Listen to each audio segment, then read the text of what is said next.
तुम तीनों में से सिर्फ एक ही है जो नस्लदार है, लेकिन नवाब साहब के पास ले जाके मैं तुम तीनों को नस्लदार बताऊंगा। सुनो,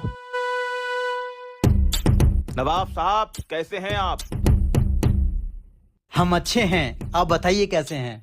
मैं भी ठीक हूँ। और आपने 3 लड़के बुलाए थे नवाब साहब, मैं ले आया हूँ। आपने कहा था कि हमें अच्छे घराने के मुलाजिम चाहिए, एक से एक अच्छे घराने के मुलाजिम लाया हूँ। नवाब साहब मैं बहुत नस्लदार इंसान हूँ। एक बार मेरे पापा ने इज्जत की खातिर नोटों की बोरी में आग लगा दी थी। नवाब साहब मैं इतना इज्जतदार हूँ कि एक बार मेरे पापा ने पूरी ट्रेन खरीद ली थी, लेकिन कुछ कहा सुनी हो गई थी जिसकी वजह से ट्रेन में कभी कदम नहीं रखा। नवाब साहब मैं भी बहुत नस्लदार हूँ। मेरे सारे पूर्वजों ने नवाबों के यही काम किया है, और जब भी हमारे मालिक पे कोई आँच आई तो गोली सीधा पिछवा सीने पे खाई। वाह भाई वाह, ये तो वाकई अच्छे घरानों के और नस्लदार लग रहे हैं। नवाब साहब, इस तरह सिर्फ कपड़े देखकर किसी की औकात का अंदाजा नहीं लगाना चाहिए। मुझे लगता है कि हमें इन्हें परख लेना चाहिए कि ये वाकई नस्लदार हैं या नहीं। लेकिन किंग, हम पहचानेंगे कैसे कि इनमें से कौन नस्लदार है और नहीं? नवाब साहब आप घबराइए मत, मैं पता लगा लूंगा कि कौन इनमें से नस्लदार है कौन नहीं।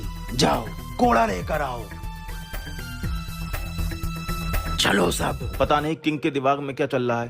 पता नहीं किंग ने कोड़ा क्यों मंगाया है, समझ नहीं आ रहा है ये क्या करने वाला है। कहीं मेरी चोरी पकड़ ना जाए। किंग तू कुछ भी कर ले, मगर इन तीनों में से नस्लदार की पहचान नहीं कर पाएगा। बस कोड़ा यहीं आ रहा है। आप हट जाइए, अब मैं इन तीनों को इस कोड़े से मारूंगा।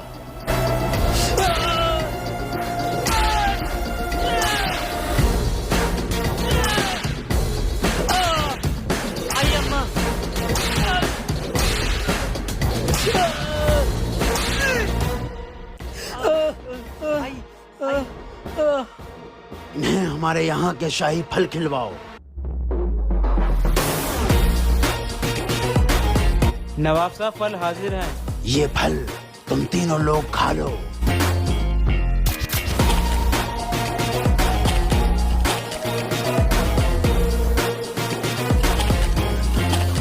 तुम फल क्यों नहीं खा रहे हो? तुम भी खाओ। नवाब साहब किंग ने मुझे बहुत मारा है, मेरी बहुत बेइज्जती हुई है, मैं कुछ नहीं खाऊंगा। नवाब साहब इन तीनों में सिर्फ यही नस्लदार है, इसको आप काम पर रख सकते हैं। क्योंकि नवाब साहब मैंने इन तीनों को कोड़े से मारा, लेकिन 2 लोगों की इज्जत पर कोई फर्क नहीं पड़ा, सिर्फ एक की इज्जत पर फर्क पड़ा जो नस्लदार है। इसलिए इस नस्लदार को अपने पास काम पर रख लीजिए।